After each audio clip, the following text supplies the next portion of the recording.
All right, let's get right into it. Today, we're taking a look at a huge turning point in naval history, and we're going to do it through the eyes of the great strategist A.T. Mahan. We're going to explore how the British Royal Navy went from being pretty good to being, well, the most dominant military force the world had ever seen. And you know what it all came down to? Leadership. So that really is the central question, isn't it? How does a massive, powerful organization shake off complacency and become truly great? It's a question that applies to so much more than just old sailing ships. But for the British Navy back in the 1740s, the answer was rigid, it was simple. Follow the playbook. To the letter. No matter what was happening right there in front of your eyes. And let me tell you, this wasn't a strength. Not at all. It was a crisis just waiting to happen. And that brings us to the heart of the problem. The entire fleet was basically mentally shackled by a set of rules that cared more about formation than it did about actually winning a fight. The villain of our story is this document called the Fighting Instructions. This doctrine was obsessed with one thing. Every single ship had to stay in a perfect, unbroken line. Now, that might sound organized, but in the total chaos of a naval battle, it meant you were forced to miss these golden opportunities to crush an enemy, all for the sake of keeping things looking neat and tidy. It was madness. And if you want a perfect, and I mean disastrous, example of this in action, you just have to look at Admiral Matthews at the Battle of Toulon. His experience shows you exactly the kind of paralysis these instructions caused. So Mahan, looking back, he points out that the one promising move Matthews made was when he just got fed up and attacked the enemy rear without waiting for his line to be absolutely perfect. For a split second, he broke the rules. But the rest of the fleet, they were so stuck in that rigid way of thinking that they didn't support him. The system itself guaranteed failure. It's unbelievable. Okay, so the Navy clearly needed a new spirit, right? A whole new mindset. And that came in the form of Admiral Edward Hawke. This guy wasn't some theorist in an office. He was a fighter, pure and simple. Hawke just completely flipped the script. For him, aggression was way more important than formation. He wanted his captains to use their initiative, to think for themselves, not just follow some dusty old rulebook. He embodied this brand new, daring spirit. And the funny thing is, he first made a name for himself as a captain in that very same failed Battle of Toulon, mostly because he was one of the only ones who acted decisively. And his value was recognized at the very, very top. When some of the Admiralty tried to force him into retirement, a process they called being yellowed, King George II himself stepped in and put a stop to it. He saw that Hawke's incredible fighting spirit was exactly what the Navy needed to break out of its funk. But look, spirit alone isn't enough.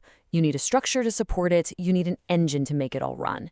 And that engine was forged by another giant of the Navy, Admiral John Jervis, who would later become the Earl of St. Vincent. I love this way of putting it. Hawke provided the inspiration, but Jervis forged the instrument. Think about it like this. Hawke lit the fire, but it was Jervis who built the furnace. He took that new aggressive spirit and created a ruthlessly efficient military machine that was capable of executing it perfectly. So how'd he do it? He created what everyone came to know as the St. Vincent system, and it was methodical. First, relentless drilling. They drilled until every crew was an absolute expert. Second, radical health reforms. He would actually inspect hospitals and diets because he knew a sick sailor can't fight. Third, unbreakable discipline. Any hint of mutiny was crushed swiftly and mercilessly. And finally, an absolute insistence on the formal rituals of respect, just to hammer home the chain of command. And the result was this fearsome reputation, which is captured perfectly in this quote from a common sailor. They called him Old Jarvey, and he worked by fear. But it was a fear that created order, that created readiness, and that created a fleet that was absolutely second to none. So here's the really crucial point. There isn't just one way to be a great leader. The transformation of the entire British Navy required two very different, almost opposite types of genius. And this contrast is just beautiful. You had Hawke, the inspirational leader who influenced by example. He was the spirit of the Navy. Then you had Jervis, the demanding manager who molded his men through fear and compulsion.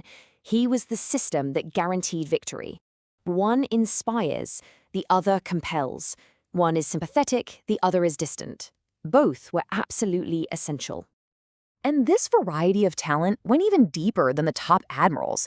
You had officers like Samores, a master tactician who just thrived on commanding huge ships of the line in these massive fleet actions. And then you had men like Pello, the ultimate seaman, who preferred the independence of a frigate, carrying out these daring solo missions.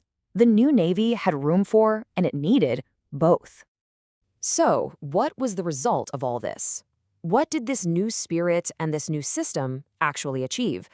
Well, it was something truly world-changing. This wasn't just about naval reform. This was about forging the primary tool of a global empire. You can draw a direct line from these leaders to the creation of the British Empire. Hawke's new spirit, it led to victories that won Britain Canada. Jervis's discipline system, it smashed a Spanish fleet at Cape St. Vincent when the nation's morale was at rock bottom. And both of them, together, created the conditions for their ultimate successor, Horatio Nelson, to deliver that final legendary blow at Trafalgar. And that's the real takeaway here. These men didn't just win a few naval engagements, no way. The culture and the system they built gave Great Britain command of the seas, and with it, a century of unparalleled global power. So it really leaves us with this thought. True leadership, the greatest leadership, isn't just about personal victories. It's about creating a culture, a spirit, and a system that empowers everyone else to succeed long after you're gone. And it makes you think, doesn't it? In business, in sports, in technology, where do you see the spirits of Hawke and Jervis at work today?